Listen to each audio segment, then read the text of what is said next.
Hi friends, good morning. Welcome to my channel. எல்லோருக்கும் வணக்கம். இன்றைக்கி நான் இப்போ ட்ரெண்டிங்கில் இருக்க இந்த மேங்கோ கேக் ரெசிபி தான் ஃப்ரெண்ட்ஸ் இன்றைக்கி பண்ண போகிறேன். ஆனால் இதில் ஒரு சின்ன மிஸ்டேக் பண்ணியிருக்கேன். ஆனால் அது என்னன்னு எனக்கு தெரியும். ஆனால் உங்களுக்கு தெரிஞ்சாலும் நான் பண்ணின ப்ராசஸில் எதுவும் தப்பு இருந்தாலும் கண்டிப்பாக எனக்கு ஷேர் பண்ணுங்கள். நான் என்ன மிஸ்டேக் பண்ணினேன் அப்படின்றதையும் நான் பண்ணிகிட்டே உங்ககிட்ட சொல்கிறேன். நான் தேவையான பொருளெல்லாம் ஃபஸ்ட்டு எடுத்துக்கிட்டேன். எல்லாமே ஒரு கப் அளவு தான் எடுத்துக்கிட்டேன். ஒரு கப் அளவு ரவை, ஒரு கப் அளவு பால், காய்ச்சி ஆறின பால், அதுக்கப்புறம் ஒரு கப் அளவு மேங்கோ, தேவையான அளவுக்கு ஜீனி, ஒரு 3/4 கப்பு கிட்ட ஜீனி எடுத்து வச்சுட்டேன். ஃபஸ்ட்டு ரவையை நல்லா அரைச்சி பொடி பண்ணிக்கலான்னு சொல்லிட்டு ரவையை நல்லா அரைச்சி பொடி பண்ணிட்டேன். அதே மாதிரி ஜீனியுமே நல்லா அரைச்சி பொடி பண்ணிவிட்டு அதுக்கப்புறம் மேங்கோவும் போட்டுட்டு அதை நல்லா பேஸ்ட் மாதிரி அரைச்சி எடுத்துக்கலான்னு போட்டாச்சு. மேங்கோ அரைக்கும் போது மட்டும் ஒரு 2 ஸ்பூன் அளவு நெய் சேர்த்துக்கிட்டேன் ஃப்ரெண்ட்ஸ். நெய் சேர்த்துக்கிட்டு தான் பண்ணினேன். நல்லா மிக்சியில் நல்ல வலுவலுன்னு ஒரு நல்ல பேஸ்ட்டாகவே இதை நான் அடித்து எடுத்துக்கிட்டேன். ஒன்றா இதே மாதிரி தான் பண்ணி ரெடி பண்ணிட்டேன். நான் இந்த ரெசிபி இன்ஸ்டாகிராமில் தான் பார்த்தேன். ரொம்ப குயிக்காக சிம்பிளாக பண்ணினாங்களே, நல்லா இருந்தது. சரி நம்மளும் அதை ட்ரை பண்ணலான்னு சொல்லிட்டு தான் பண்ணினேன். ஆனால் எங்கே சொதப்புச்சுன்னு எனக்கு தெரியல. நான் ஆனால் ஒரே ஒரு மிஸ்டேக் தான் பண்ணியிருந்தேன். ஃபஸ்ட்டு எல்லாத்தையும் போட்டுட்டேன். அரைச்ச எல்லாத்தையுமே ஒன்றா சேர்த்துக்கிட்டேன். மேங்கோ, அதுக்கப்புறம் ரவை, அதுக்கப்புறம் ஜீனி அரைக்கும் போதே வாசனைக்காக ஒரு 4 ஏலக்காய் சேர்த்துக்கிட்டேன். ஏன்னா பசங்களுக்கு ஏலக்காய் ஸ்மெல்லோடு இருந்ததுன்னா ரொம்ப பிடிக்கும். அதுக்காக ஒரு ஏலக்காய் சேர்த்து போட்டுட்டு நல்லா அரைச்சிட்டு ஒரு கப்பு பாலை நல்லா கொஞ்சம் கொஞ்சமாக சேர்த்து ஒரே பொசிஷனில் தான், அதாவது மிக்ஸ் பண்ணேன். ஒரே அந்த கிளாக் வைஸ்லேயே அப்படியே மிக்ஸ் பண்ணி கட்டி இல்லாமல் நல்லா கரைச்சிக்கிட்டேன். எனக்கு ஃபஸ்ட்டு ஒரு டைம் பிஸ்கட் பண்ணேன் ஃப்ரெண்ட்ஸ். அது கோதுமை மாவுலேயும் ராகி மாவையும் கலந்து வச்சு பண்ணினேன். எல்லாமே நல்லா தான் வந்திருந்தது.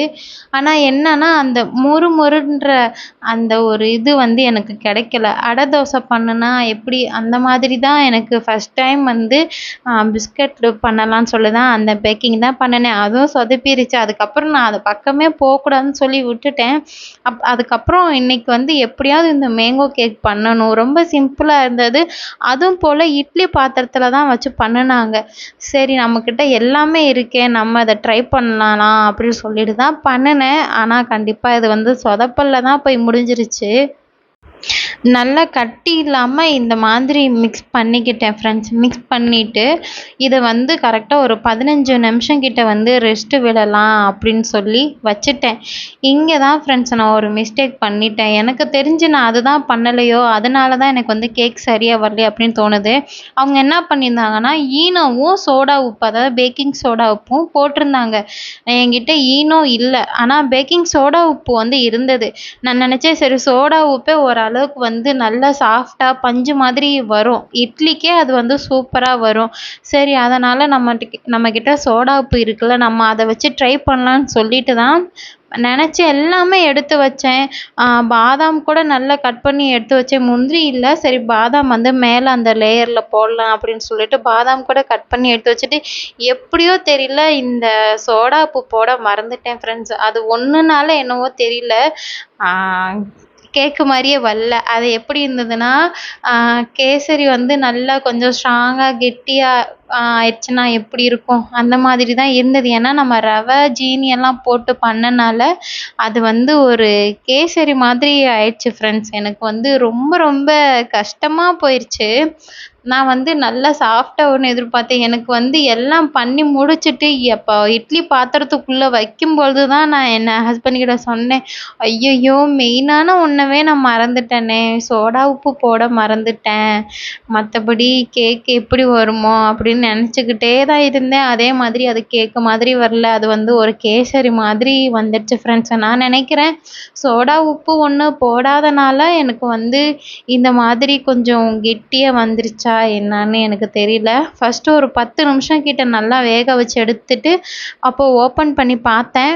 அப்போ இன்னும் கொஞ்சம் வேகாத மாதிரி இருந்தது. கொஞ்சம் மாவு வந்து அந்த நான் கத்தியில தான் அப்படி குத்தி பார்த்தேன். அப்போ கத்தியில வந்து கொஞ்சம் மாவு பதம் இருக்கிற மாதிரி இருந்தது. திரும்ப ஒரு 10 நிமிஷம் வேக விடலான்னு சொல்லிட்டு, அப்புறம் திரும்ப ஒரு 10 நிமிஷம் வந்து ஃபுல்லா வேக வச்சு எடுக்கும்பொழுது தான், அப்போ வந்து நல்லா வெந்து எதுவும் கத்தியில எதுவும் ஒட்டாம, நல்லா சூப்பரா அப்படியே வந்திருந்தது. ஏன்னே தெரியல. எனக்கு இந்த பேக்கிங் பண்றது மட்டும் வரவே மாட்டுது. அன்னைக்கும் அப்படிதான். பிஸ்கட் பண்ற அன்னைக்கும் அவங்க எந்த அளவுக்கு மெஷர் பண்ணி போடுறாங்களோ, சேம் அதே அளவுக்கு தான் போட்டேன். அதுலலாம் சோடா உப்பெல்லாம் கரெக்ட்டா போட்டு பண்ணுனேன். அவங்க என்னென்ன போட்டாங்களோ, அதே மாதிரி தான் போட்டு பண்ணுனேன். பட் ஆனா நான் அந்த வேக வச்ச விதம் சரியில்லையா என்னன்னு தெரியல. பிஸ்கட்டும் சரியா வரல. அது சொதப்பிருச்சு. அத சொதப்புனனால தான் நான் இனிமேல் இந்த பக்கமே போக்கூடாதுன்னு நெனச்சுட்டு இருந்தேன். ஆனாலும் மனசு கேட்காம பசங்களுக்காக சரி நம்ம ஒரு டைம் வந்து ட்ரை பண்ணலான்னு சொல்லி பண்ணிட்டேன்.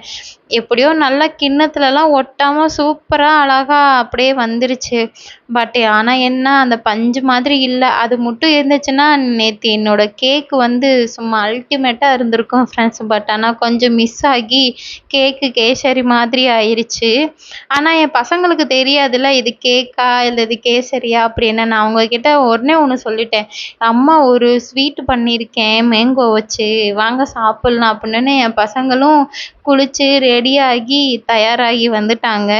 பட் ஆனா அவங்களுக்கு தெரியாதுல்ல இது கேக்கு அப்படின்னு.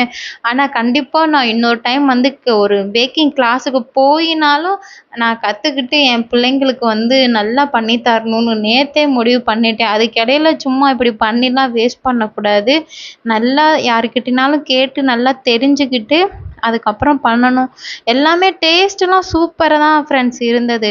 பட் ஆனா அந்த பஞ்சு மாதிரி வரல. ஒரு வேளைக்கு இன்னும் இதில எக்ஸ்ட்ரா வேற எதுவும் ஆட் பண்ணணுமா என்னானும் அப்படின்றது எனக்கு தெரியல.